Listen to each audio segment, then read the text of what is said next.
Good morning, everyone, and welcome to this new edition of the morning briefing. Let's get started right away. Here we are. Okay? So let's start with a recap of what's happening. At the moment, the situation is starting to take shape. In my opinion, as we reported in the morning briefings of the last few days, USA, they continue to face quite clear downward pressure. Chiara and Strong, there was a bit of a recovery, but then it was quickly sold off again. We'll see how things develop. There are many things brewing in the pot today. Today there's a lot going on. In short, there are a few data points. In short, important situations. There's the press conference tonight. Then in the early afternoon, there are the oil inventories. Very important. Because it obviously follows the commodities from a geopolitical standpoint. The situation is basically on standby. We're waiting for this call between Trump and Putin for a resolution to the war in Ukraine. I truly hope so with all my heart. Obviously, instead, as for Europe, yesterday it passed the law, in short, in Germany, which expands this possibility of increasing the budget deficit. We'll see later, in short, in detail, that it didn't trigger that in quotation marks. In short, the push-up is expected as far as the German index, on the other hand, happened just a little bit as we were expecting, in the sense that this scenario was probably already priced in a little bit with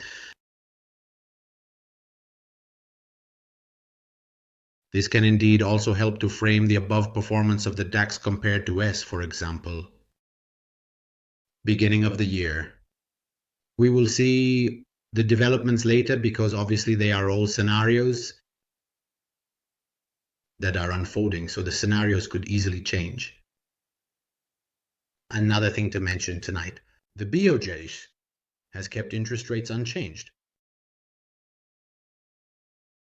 We'll see later if this could have repercussions, especially on the bonds, which specifically we don't need in particular. Let's move on to a technical point of view. At the moment, the Nasdaq, is basically in this sideways movement after yesterday's opening. So if the market has gone sideways, it's not just on the American indices, just waiting for these developments of the foment this evening and probably of the resolution of the war with this call between Trump and Putin, as I mentioned earlier, from an operational standpoint. Right now, we're still in the same range, but and it's even tighter as we can identify between DAO and SD. Sorry, at the moment, a break of Verdot, could bringing prices definitely to this level, BC3 above, that was created yesterday at the opening. So this is the level I would monitor for a potential bullish break to the downside, of course. So the area between S0 and SD1 could be a buy the dip opportunity. Or, if it were to, breaking through could definitely give the launch, but to a higher target. Substantial, because I repeat, the situation is quite clear. So from a longer term perspective, if we look at the broader time frame, the situation is quite clear for the American indices. Let's take a look.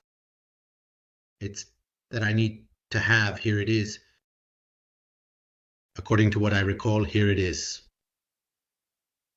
Even clearer, in short, the ranges supported at these two levels, BC3, which have been created.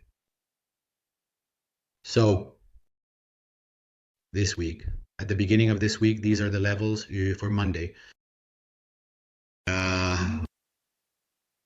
We are supported here in this range still between RD0 and SD0, just like Nasdaq. A breakout to the upside would bring RD0. Obviously, the prices, this then is the area of, they need to be past that one rather at 575, 720. It seems to me the area of most resistance. Yesterday, this happened, the head and shoulders bearish pattern. In short, On the 5-minute chart, there's a nice lick line cut below. There hasn't even been, at least not at the moment, an attempt to test the neckline from below. In short, just to show you, we can go ahead and draw it like this. In short, it's a bit slanted. So this is definitely the area to watch for a bullish breakout to the downside. Obviously, this is the entire support zone that has formed, so right near SD0. In short, this is definitely the area to keep an eye on. A breakout of this could definitely lead to wider movements because there aren't many volumes. In short, aside from this area around SD2, probably, well, a little more resistance, but once this is over, in short, I think in short, there is room for a more substantial descent. Okay. Having looked at this, let's check out the other two American indices. Starting with the Dow Jones, which at the moment is still, because I repeat, there's a bit of a waiting situation for this data because it will change the scenarios. And they have, in short, in a short time. In short, the market continues to move because there are volumes, there's volatility, even if maybe from a certain point of view, we don't see a lot of volumes on the chart because they've been a bit divided. Make the change for the contract change between the two contracts. In the last few days, however, starting today, they should begin to be more consistent and obvious. On the fraud contract, we were saying from a technical point of view, let's take some within this range, RD0, SD0 for the Dow Jones. In short, the situation here is also quite clear. There has been a bit of a recovery, a bit more energy, both on the Dow Jones, which we'll also look at later. As for the Russell, however, the situation remains the same due to all the various concerns, that we mentioned yesterday. I'm not going to repeat them, but they're still the same. In short, we've repeated them over and over. So I believe they've now become part of, we've mentally prepared ourselves, for the wait regarding these scenarios. Because as for the Russell, I was saying it's holding up a bit more strongly, better. Let's see. In short, the situation here is also quite clear. You see, it's a bit more vigorous. We're right up against RD0. And so a breakout could definitely lead to a test of RD2, which then, corresponds to this spike recorded yesterday. No, this is March 12th, so last week on the data, probably. So a test of this is absolutely likely where, it should take shape. This recovery, seems to have started a bit more pronouncedly for the Russell compared to the others. Okay, that said, let's move on to the voting. A look at the DAX, as we mentioned at the beginning. So yesterday, as a result of this news, the political approval of this spending further didn't provide the necessary boost to push the price up, probably also linked to the performance of the European indices, which has definitely held back the European ones too, definitely held back as well. The Europeans. This morning, the market took a dip. So it's now recovering. We went below SD1, almost right up against SD2. Now it's recovering a little bit. But frankly, it's a bit of the scenario I expected and I had also evaluated. So in the morning briefing more and more times. So it could have been a non-news regarding the approval of this thing because the market probably had already priced it in over the past few weeks. We'll see, if this feeling should continue from here. So let's start. It's also a setback for the European indices. We'll see. In particular, the DAX, the one we're following. Then, of course, the situation is a bit different for the other European futures. Let's take a look at the commodities, starting from oil.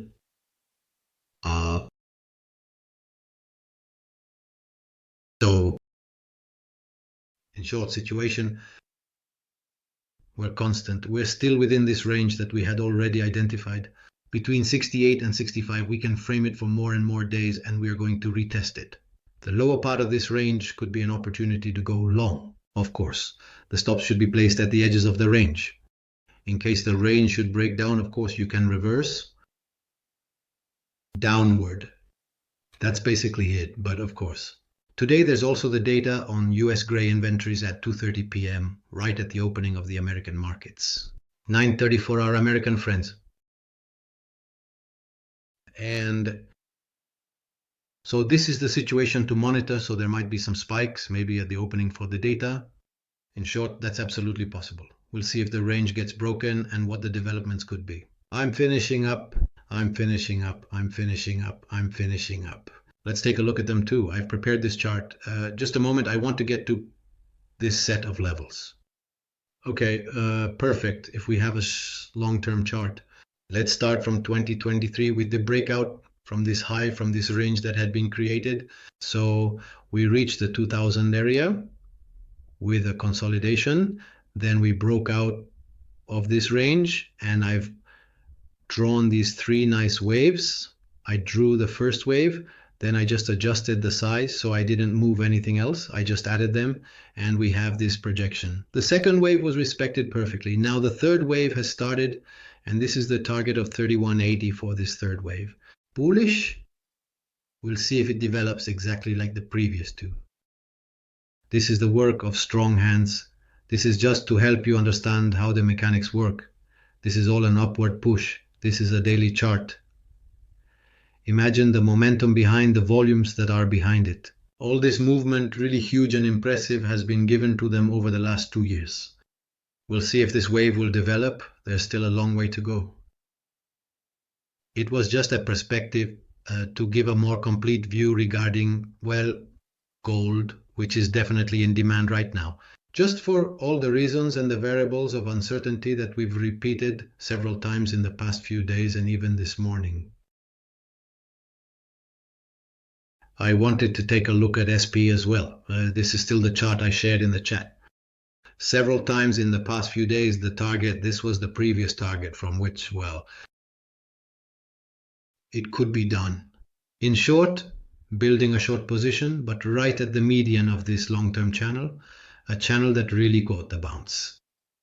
Well, now we are right up against the limit, well drawn, of the limit. In short, traced from this blue line, which was the previous target, it has come back down below. SP. We see it a little bit. This is a chart. At the 4-hour SP chart, we tested the price on Monday, and it started to go down again. They're probably a breakout, obviously, the 5-5. I would first look at the prices here on this. First, on this additional bearish level, well, of the target. And lastly, we'll see how this develops. I obviously want to. In short, let's go. Anticipate the market.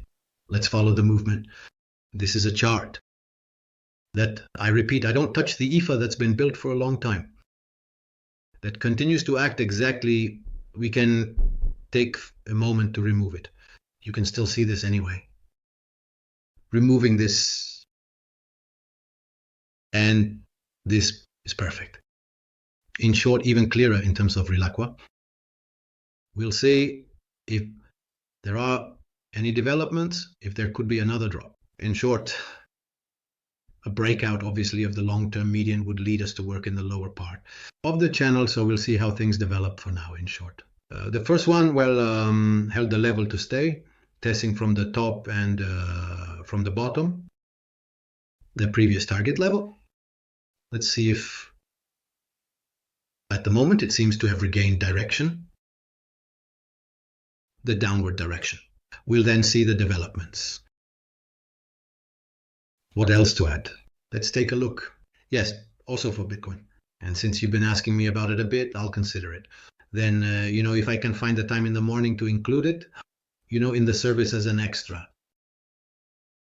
level. We'll see for a moment how to structure it. Bitcoin is currently trading above HV. So the trend, it looks bullish. There was this nice double bottom formation. We can essentially stabilize the break of the PV on SD on the 0 and a test head. From the top of the breakout, the movement started. Here it broke out, HV retest, RDA. It has been consolidating. It's probably starting to have a test of RDA. This is still a 5-minute chart. Okay, well, it seems I don't really follow this particularly closely. They don't handle it at all, but since many of you have asked me about it, so it remains anchored. So if we take a look at it a bit, here we go, widening our horizon. We're inside this, let's say this range between 85, 80 more or less, maybe 78 and 85, 45, the instrument is very volatile. So absolutely, it can go back and forth all day long. Let's see, the developments are for those who trade it. I would monitor, here's the area of RD1, because a break of this area could definitely lead to a test of RD2.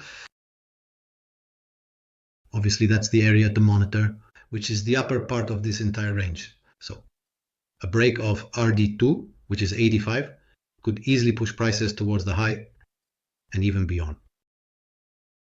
Okay, that said, I hope to hear from you again later in the chat. As always, I invite you to leave a like on the video. We'll catch up later in the chat. Thanks everyone for your attention.